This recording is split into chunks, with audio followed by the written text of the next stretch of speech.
तक्रारी केल्या, मतदारसंघात प्रचंड नाराजी आहे, तुम्ही याला यावेळेस उमेदवारी देऊ नका, खूप नाराजी आहे, देऊ नका तिकीट म्हटलं. खाली आले, कार्यकर्त्याला सांगितलं यावेळेस सुभाष देशमुखला तिकीट नाही, त्याच्यामुळं तुम्ही मागा, म्हणजे तिकीट मिळतंय. खाली अपप्रचार केला, वरिष्ठ सुभाष देशमुखवरती नाराज आहेत, त्याच्यामुळे तिकीट मिळत नाही, तुम्ही प्रयत्न करत राहा. बिचाऱ्यांनी प्रयत्न केले. तिकीट मिळाल्यावर सुद्धा उमेदवारी घोषित झाल्यावर 100% पडते. प्रचंड नाराजी आहे आणि विशेष करून त्या मनीष देशमुखाचा कुठल्या कार्यकर्त्याचं जमत नाही. त्याच्यामुळं मनीष देशमुखमुळं तर या परिवाराचं वाटोळच होणार आहे आणि ही जागा 100% जाणार. हे सगळं झालं म्हटलं.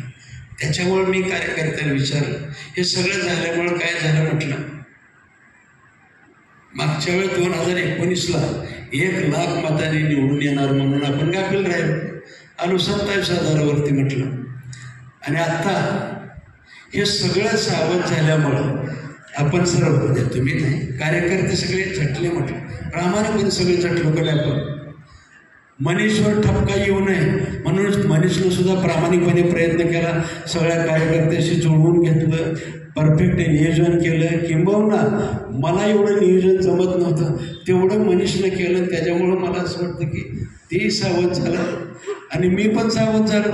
आणि खरंच आपण पराभूत होतो काय की उद्या उमेदवारी देऊन आपण पराभूत झालो तर पार्टीची नामुष्की आहे, आपली पण नामुष्की आहे. म्हणून मी थोडं काम करायचा प्रयत्न केला. म्हणलं मग आभार कोणाचे मानले पाहिजे आपण?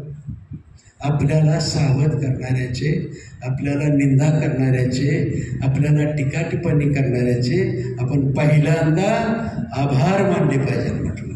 आणि नंतर मी कार्यकर्त्याच्या, अरे आपल्याला तिकीटच नसते मिळालं तर आपण कसं कार्यकर्त्यांनी काम केलं असतं, आपल्याला सावध केलं नसतं तर आपण कशाला काम केलं असतं. आणि म्हणून पहिलं आभार ह्या निंदकांचं, ज्यांनी निंदा केली, टीका टिप्पणी केली, प्रचंड पानची पान माझ्यावरती काय.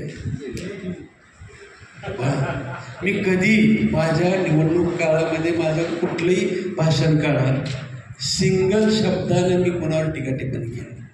प्रचंड माझ्यावरती आरोप प्रत्यारोप टीका टिप्पणी होत होती, पण मी कधीही कुणावर टीका टिप्पणी केली नाही. त्यावेळेससुद्धा मी एकच केलं, गेल्या 10 वर्षात केलेल्या कामाची माहिती आणि पुढच्या 5 वर्षात काय करायचं ह्याचीच मी माहिती दिली. त्याच्यावर मला असं वाटतं. आणि म्हणून आतासुद्धा कशाला टीका टिप्पणी करायची.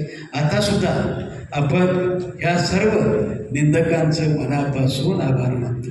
तुमच्या मार्फत, आता त्या दिवशी कार्यकर्ते होते, आता तुमच्या मार्फत त्यांचं सर्वांचंच आभार. ज्यांनी घरात बसून सुद्धा विरोध केला, म्हणजे घरात म्हणजे भाजपमध्ये असून सुद्धा गपचेप काय केलं आहे, त्यांचं सुद्धा मनापासून आभार मानला. सर्वांचंच आभार मानायचे. दृश्य अदृश्य शक्तीनं सुद्धा आपल्याला मदत केलेली आहे. म्हणजे मान्यच करतो त्याच्याबद्दल काय नाही करत. त्याशिवाय आम्ही निवडून कसं येणार, म्हणजे त्याशिवाय आम्हाला 77,000चं मत. पण या सर्व ऐकीव चर्चामुळं माझे संपूर्ण सोलापूर जिल्ह्यातील अनेक हितचिंतक येऊन इथं प्रयत्न केले. आता सगळ्यांची नावं घेणं शक्य नाही.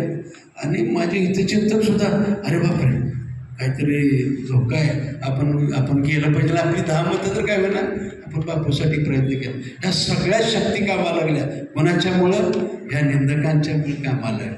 आणि म्हणून मला जवळ आली लोकं ना ही सगळी, ज्यांना मनामध्ये प्रेम, म्हणून त्यांचेही मनापासून आभार.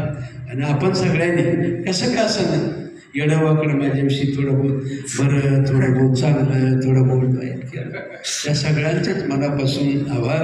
दियाय उसका भला, नाही दियाय उसका भला करून मला असं वाटतं की मतदारांनी सुद्धा 77,000चा म्हणजे सोलापूर जिल्ह्यामध्ये खालनं एकदम वर नेलं. त्याबद्दल तुम्हाला सगळ्यांच्याच मनापासून आभार.